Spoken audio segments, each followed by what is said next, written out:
تب خان کو غیرت نہیں آئی تھی، تب شہباز شریف احتجاج کر رہا تھا، اب خان احتجاج کر رہا ہے. It means both of them are doing politics, nothing else. Fazl Rahman Sahib is ruling the state. He is the head of P D M. He is حافظ قرآن. ہی از ماشاء اللہ عالم دین. Now he should take a bold step اور نکال دے اس سفیر کو جس طریقے سے اسمبلی میں تقریر کرتے تھے اور کہتے تھے کہ خان یہودی ایجنٹ ہے. خان فرانس کے خلاف نہیں کرے گا، خان یہودی ایجنٹ ہے. تو بھائی جان آپ بیٹھے ہوئے ہیں نا، تسی کس دے ایجنٹ ہو؟ تسی کر لو ہوتے چلو یہودیاں دے ایجنٹ ہے. یہ ہم لوگوں نے جو اتنی ٹیکنالوجی بنائی ہوئی اور اتنے زبردست اسلحے رکھے ہوئے ہیں، انہیں پھوپھی کی شادیوں پہ نہیں چھڑانا. یہ امیر ممالک کے گھر کی طوائف کا نام بن چکا ہے. اور کہا جاتا ہے جی قرآن جلایا تو فریڈم آف ایکسپریشن ہے، کل کو کوئی مسلمان اٹھ کے اس کو جلا دے وہ تو ہیومن رائٹس کی وائلیشن کہے گا. پھر اچھا شیر بھائی کیا سمجھتے ہیں جتنے اقدامات ہوئے ہیں جو قرآن مجید کی بے حرمتی کی گئی، آپ اس سے مطمئن ہیں؟ شاہ جی آپ مطمئن ہیں؟ میں تو نہیں ہوں. تو میں کس طرح ہو سکتا ہوں؟ مجھے یہ بتائیں، مذمت وزیر اعظم نے کی، اچھا آپ نے بھی کی، آپ میں اور اس میں فرق کیا ہے؟ کوئی نہیں. کیا ہو گیا اس کی مذمت سے؟ وہ گرفتار ہوا، کیا اس کو پھانسی کی سزا سنائی دی؟ نہیں. تو آپ کی مذمت سے کوئی فرق پڑا؟ نہیں. کل آپ احتجاج کریں گے میرے ساتھ کھڑے ہو کے، کوئی فرق پڑے گا؟ نہیں.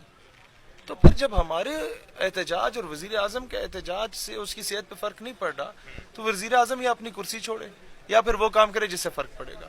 بلائے ان کے سفیر کو لات مار کے پھینکے کہ بھائی جان بس. یہ تو ایکسٹریم ہے نا.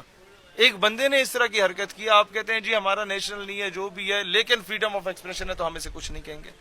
پولیس آ کے اس کو پروٹیکٹ کرتی ہے، سارے احتجاجوں کے آگے احتجاج کرنے جو لوگ آئے ہوئے ہوتے ہیں ان کے آگے بارڈ وائر لگائی جاتی ہے اور کہا جاتا ہے جی قرآن جلایا تو فریڈم آف ایکسپریشن ہے، کل کو کوئی مسلمان اٹھ کے اس کو جلا دے وہ تو ہیومن رائٹس کی وائلیشن کہے گا. پھر تو پھر یہ ڈیول سٹینڈرڈز ہوئے دنیا کے یا نہ ہوئے؟ پھر بھائی جان جس کی لاٹھی اس کی بہن سے. اقوام متحدہ سے بھی کوئی توقع نہیں رہی. یہ امیر ممالک کے گھر کی طوائف کا نام بن چکا ہے. اچھا شاہ جی مجھے بتائیں، ویٹو پاور کا اختیار 5 ممالک کو ہے.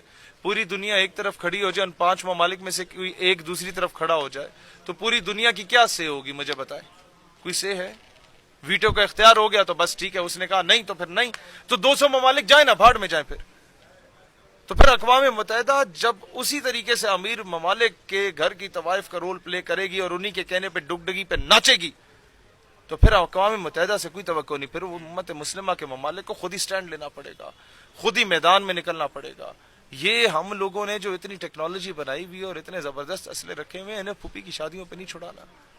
ٹو بی ویری فرینک اب بھی آپ کو سٹینڈ لینا پڑے گا. سر مجھے بتائیں نا، کیا پیچھے رہ کیا جاتا جب قرآن کو جلا دیا گیا؟ ناموس رسالت صلی اللہ علیہ وسلم کے معاملے پہ امت اکٹھی نہیں ہوتی، بابری مسجد کی جگہ رام مندر بن جاتا ہے اور 12 ربیع الاول کو اس کا فیصلہ آ جاتا ہے.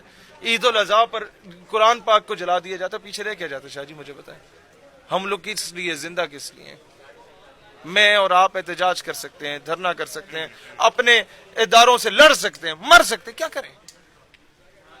حکام میں بالا کس وجہ سے؟ آخر کب تک میں جا کے اپنے پولیس والے کا گریبان پکڑوں گا، وہ میرا پکڑے گا، وہ مجھ پہ شل مارے گا، میں اس پہ وٹا ماروں گا؟ کب تک؟ اب تو مایوسی ہوگی ہے. اب تو احتجاج بھی بس خود کو راضی کرنے کے لیے نکال رہے ہیں، پتہ ہے کہ اس سے کچھ نہیں ہوگا. کیا کریں؟ کیا سمجھتے ہیں خان صاحب کے دور میں فرانس کا معاملہ ہوا، اس دور میں جو ہے وہ سویڈن کا معاملہ ہو گیا، اس وقت بھی تب خان کو غیرت نہیں آئی تھی، تب شہباز شریف احتجاج کر رہا تھا، اب خان احتجاج کر رہا ہے. It means both of them are doing politics, nothing else. Fazl Rahman Sahab is ruling the state. He is the head of PDM. He is Hafiz Quran. He is mashallah alim deen. Now he should take a bold step اور نکال دے اس سفیر کو جس طریقے سے assembly میں تقریر کرتے تھے اور کہتے تھے کہ خان یہودی ایجنٹ ہے. خان فرانس کے خلاف نہیں کرے گا، خان یہودی ایجنٹ ہے. تو بھائی جان آپ بیٹھے ہوئے ہیں نا، تسی کس دے ایجنٹ ہو؟ تسی کر لو ہوتے چلو یہودیاں دے ایجنٹ ہے. تو سر اب سٹینڈ لینے کی بات ہے. اور اب تو اپوزیشن ہی کوئی نہیں ہے. اپوزیشن میں راجہ ریاض بیٹھا ہوا ہے، وہ بھی ان کا ہی بندہ انہی کی گود میں بیٹھا ہوا ہے. حکومت میں 13 جماعتیں 13 ان کی گود میں بیٹھی ہوئی. اب تو کسی نے کچھ کہنا بھی نہیں ہے. تو اب تو بھائی جان کوئی مسئلہ ہونا ہی نہیں چاہیے. اب تو بولڈ سٹیپ لینا پڑے گا ان لوگوں کو. تو کیا سمجھتے ہیں، کیونکہ ایک عام پرسیپشن بھی یہ ہے، جب وہ معاملہ بھی ہوا تھا اب یہ معاملہ ہوا ہے تو لوگ کہتے ہیں کہ یہ کوئی حال نہیں ہے کہ سفیر کو نکالا جائے ملک سے. جس طرح ایک حکومت ایک پرسیپشن بنا دیتی ہے کہ جی ہمارے عالمی طور پر پہلے ہی ہم اتنے کمزور ہیں، مزید کمزور ہو جائیں گے، یہ ہو جائے گا وہ ہو جائے گا. کیا حل کیا ہے، آپ کیا سمجھتے ہیں؟ آپ کون سے اپنے جہاز کا یا ٹینک کا انجن سویڈن سے منگا رہے ہیں؟ چلو فرانس کی سمجھ آتی ہے،